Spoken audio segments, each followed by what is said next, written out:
Hey guys, welcome back to my channel. Today I'm going to be reviewing our paycheck to paycheck budget for July 27th through August 9th, just to see how we did.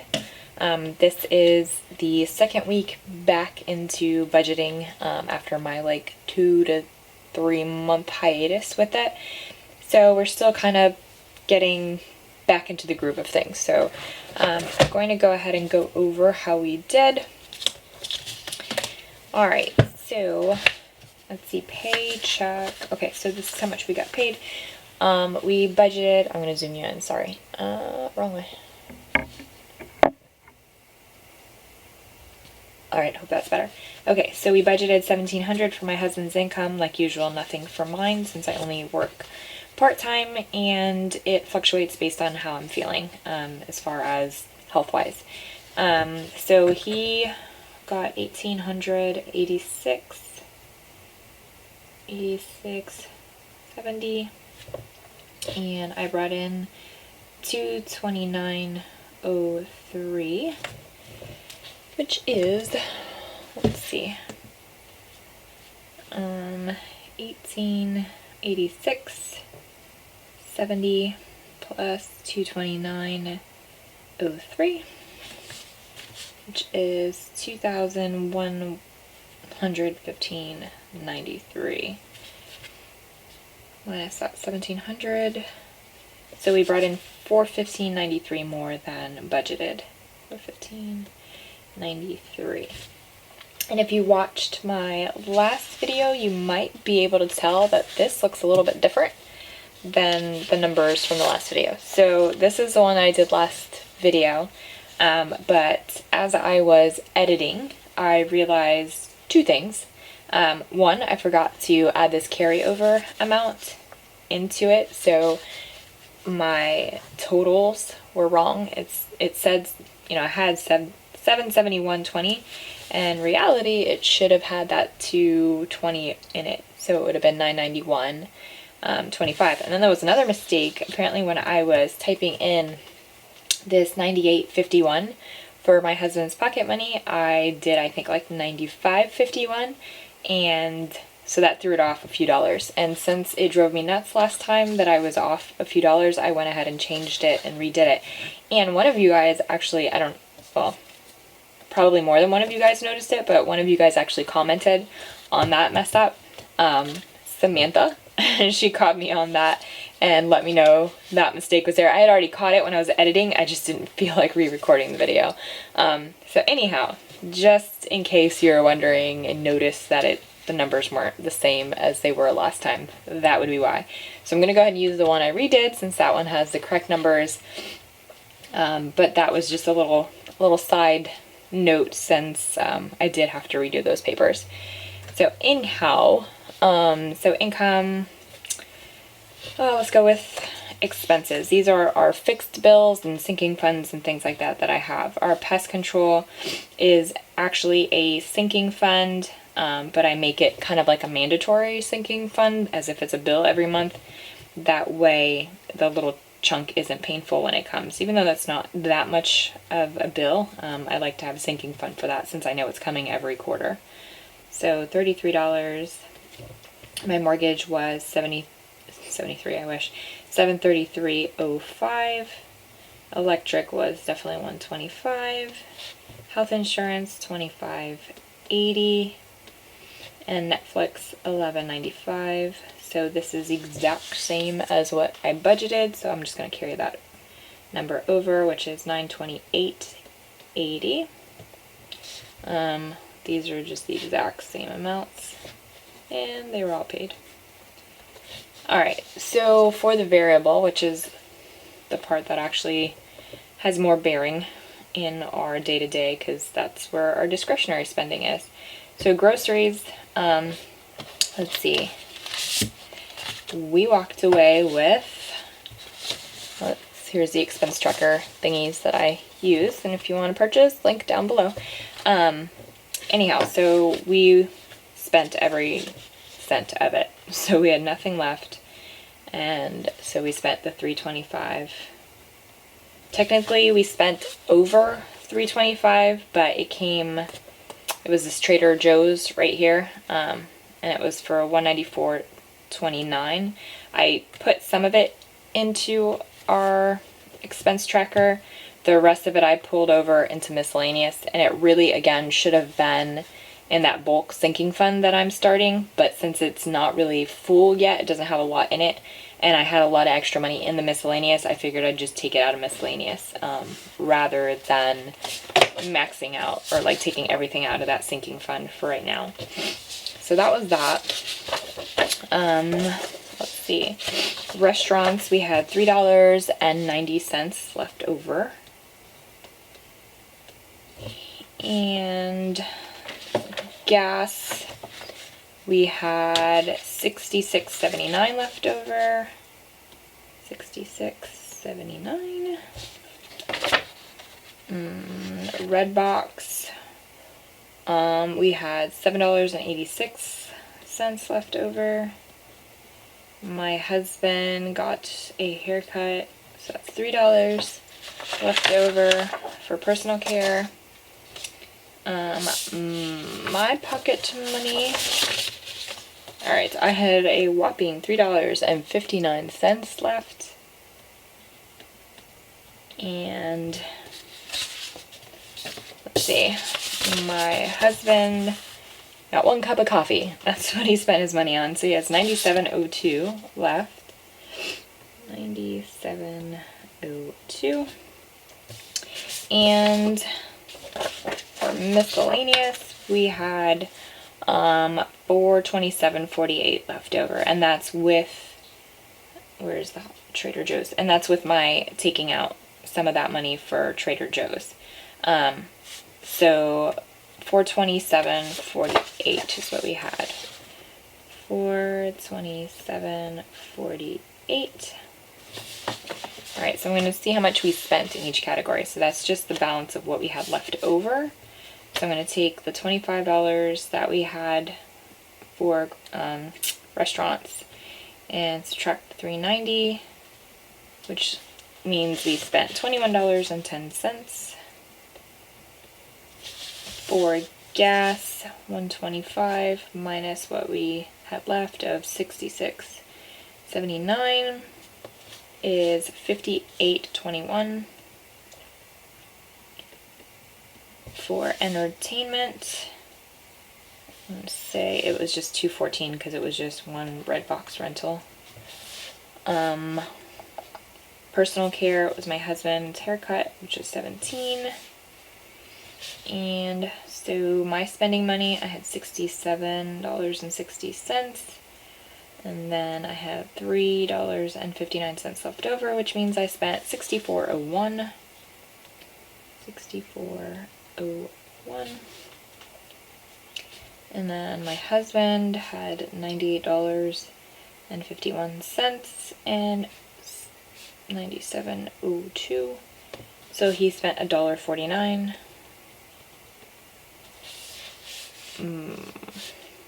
For miscellaneous, we had $614.13 minus $427.48 left over, so we spent $186.65, and most of that was the Trader Joe's carryover out of the grocery column, I guess, or expense tracker.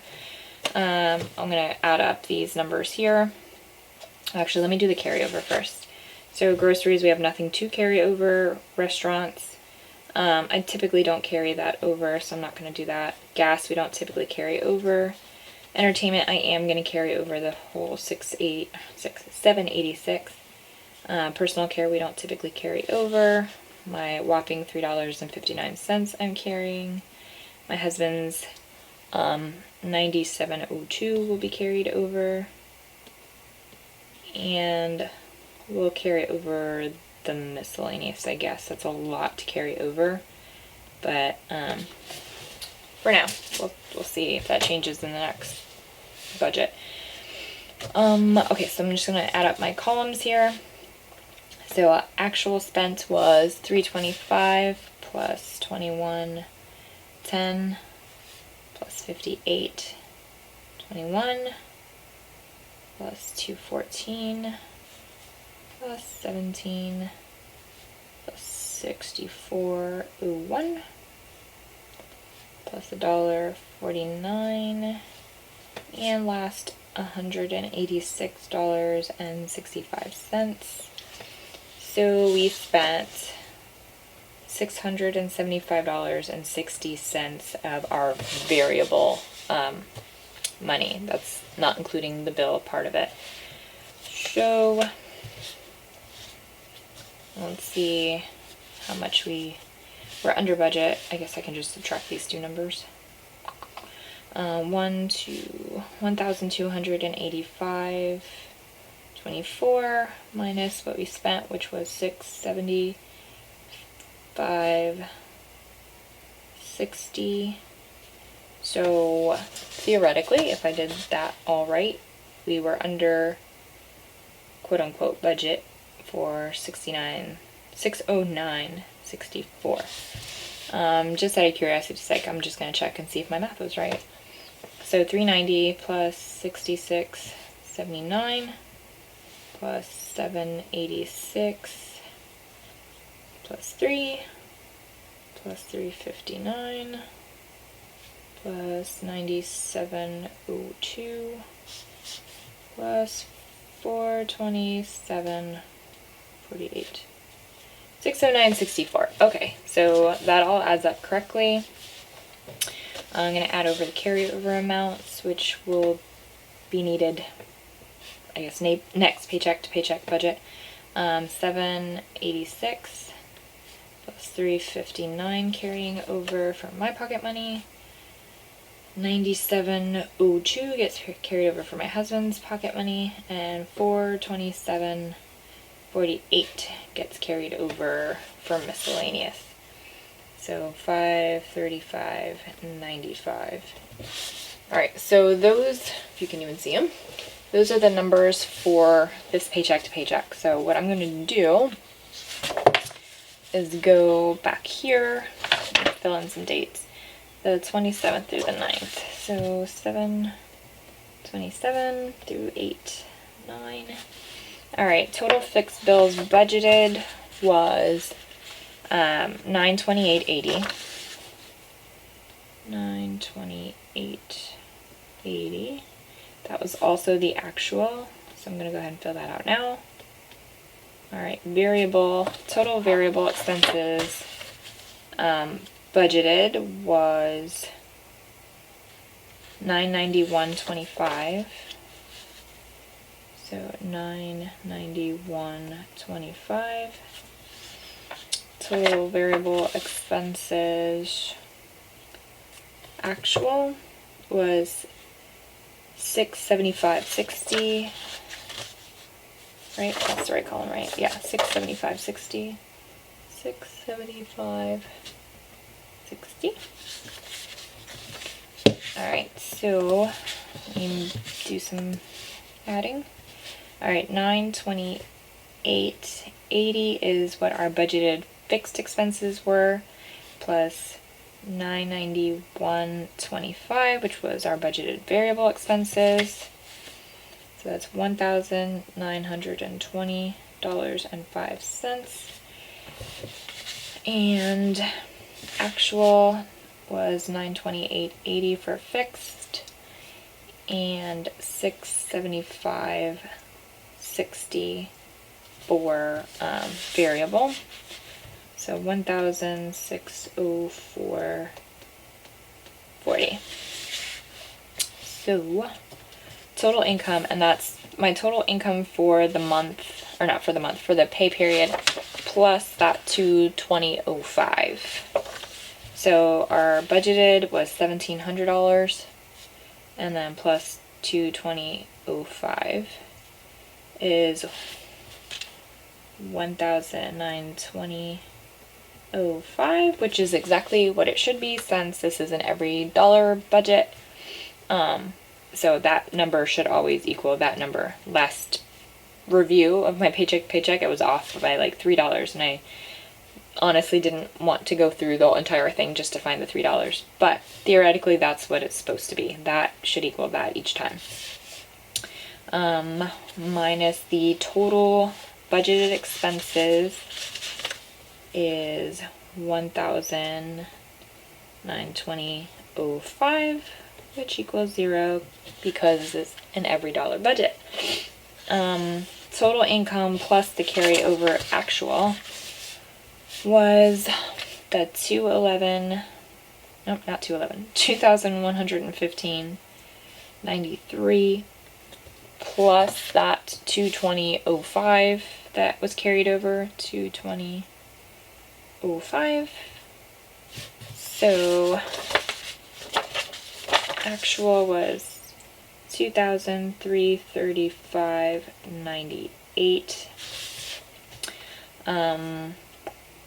Total actual expenses is this number right here. So that's 1,604.40. So minus 1,604.40.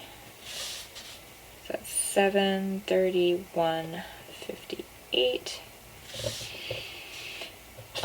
This one, this actual plus carryover of total income, I guess, or whatever, where's that one? Alright, the way you figure that one out on mine, like I said, I've said it before, like this is a much more complicated budget review sheet that I use. I've made a more simple one for those of you who actually use physical cash envelopes. I currently don't use physical cash envelopes, which kind of might be changing. I'm not thinking of going to actual cash envelopes, but I did find a bank called Simple Bank, which I mentioned I think in a previous video, not the last one but the one before probably. And they have like an electronic sinking fund type, not sinking fund, cash envelope system kind of set up in your like one bank account. And I'm really looking into doing that. I signed up for the card. It came in the mail last week, so I am going to start playing with that and see how I like it. I think it's going to be awesome. I think I'm really going to like it just from all the videos I watched and all the reviews that I've seen and watching like videos that they've put out, and they even mention using the bank account to have like quote unquote digital cash envelopes and sinking funds and things. So I'm really intrigued by it. But for now, I technically am not using it. I think probably this month I'm going to start partially using it, like putting half the money in there, because I don't know how long it takes for money to like clear that bank from my main bank, because I'm not having my direct deposit go into that bank just yet. I'm going to keep that with my brick and mortar bank, pay my actual like fixed expense bills, have those continue to come out from there, and then move money into this other bank and just kind of see how I like it. If I really like it, maybe I will move everything to it, but I'm not 100% sure I'm comfortable doing that just yet. So anyhow, this number, or what goes here, is this number right here, which is the my actual income with the carryover that was here, plus this carryover amount. Because I don't, like I said, don't use actual cash envelopes, I am carrying over just number-wise what I would have had in cash envelopes if I used cash envelopes.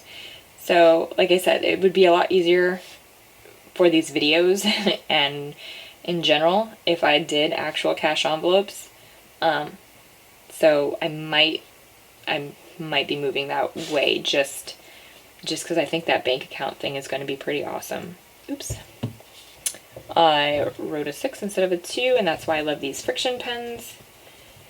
So anyhow, it's 2,629.97. What goes here is that exact number right there, because the only thing we're changing is this, because I have my quote-unquote cash envelopes. So 1,604.40. So I'm going to subtract that total expenses out from my new actual income with carryover. 1,604.40. All right, that leaves me with $1,025.57. All right, that is what I can play with as far as putting things into sinking funds, putting things into cash envelopes, things like that. So for groceries, I have nothing to keep in my cash envelope, alleged cash envelope. Restaurants, I wasn't going to carry anything over, right? No, I wasn't going to carry anything over. For gas, I don't carry anything over. Entertainment, I am carrying over the $7.86, just in case we go crazy and watch like 2 Redbox movies in a pay period, because that's all we do. Pocket money, I have a whopping $3.59. My husband has $97.02. And miscellaneous, I'm going to keep the $427.48. $427.48. I find that to be a nice buffer. And sorry, it gets blurry every time I kind of flip the page a little, so I try and minimize that as much as possible. But looking at this screen, I noticed it was quite blurry, so my bad. Alright, balance. So that is this number right here. I swear, I feel like I need to like create a diagram for this and maybe post it on the Facebook page so you can know what goes where, because it works in my head when I was, doing it, but I get that it's super confusing. But it works. I swear it works. It's just you gotta kind of play with it to figure out which numbers go where.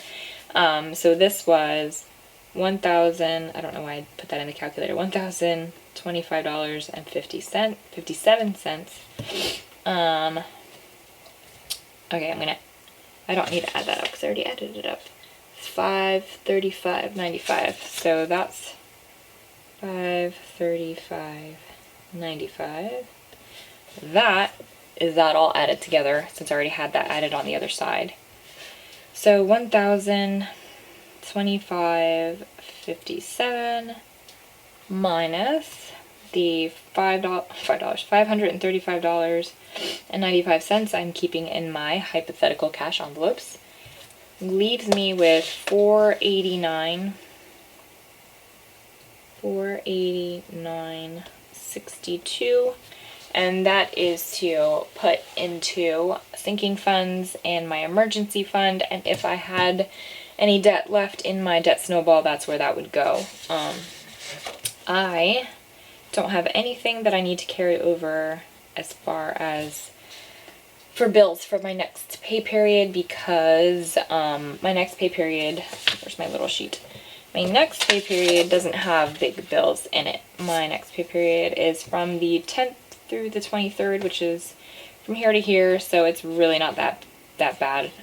This one right here is the bigger one because it has my mortgage in it. Really the only big thing in that pay period, or this coming pay period, is my sinking fund for car insurance. So that means, and obviously nothing for the debt snowball, so that means I have $489.62 to play with for my sinking funds and my emergency fund. I'm not going to do that in this video because I kind of need to sit down with my husband and kind of review where we want to put that money. But yeah, so that's what I have to play with.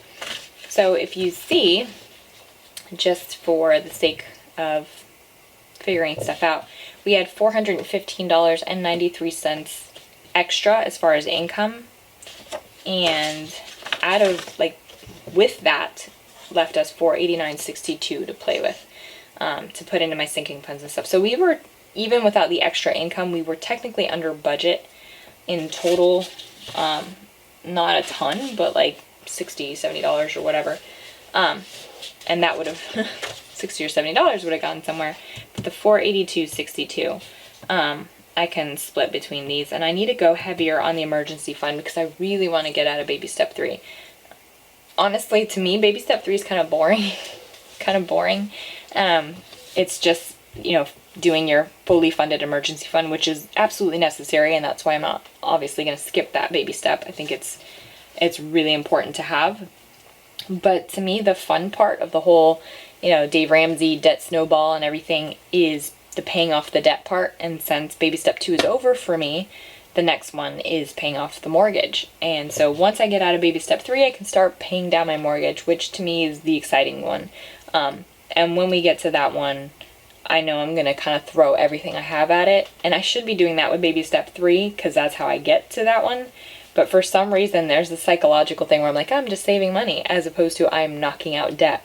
So it's kind of ridiculous and dumb of me, but I know it's a competition type thing for me. It's a game for me. That's what makes this, paying off debt thing more exciting for me. It's a competition. That's what I thrive on. And I don't feel like I'm competing against anybody because I'm just putting money in a bank account. Whereas when I'm paying off debt, I feel like I'm competing against, my lender. So anyhow, I know it's ridiculous, but I don't know if any of you feel like that too, but it just makes it more fun to me to have like an enemy I'm trying to slay. But yeah, so that's that. That is the end of my Paycheck to Paycheck review. Hopefully I will get my August video up soon and record it. If you have any questions or comments, feel free to leave them down below. In the description box, I'm going to put some links. Oh, there's my baby. I'm going to have to finish this in a sec. Hey guys, sorry about that. I was hoping to be able to finish recording this before my daughter woke up from her nap, but I was not able to. It was so close. It was like in the tail end of the video. But she did wake up, and so I had to do that.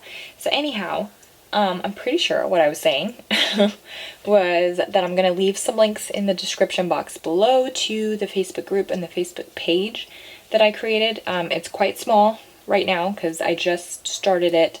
Well, I started it a couple months ago, but then I went MIA, and so yeah, we're a pretty small group right now, but I'd like to grow that. That way we can help each other and kind of create a community to kind of help each other out and listen to each other throughout this like financial journey that we're all on.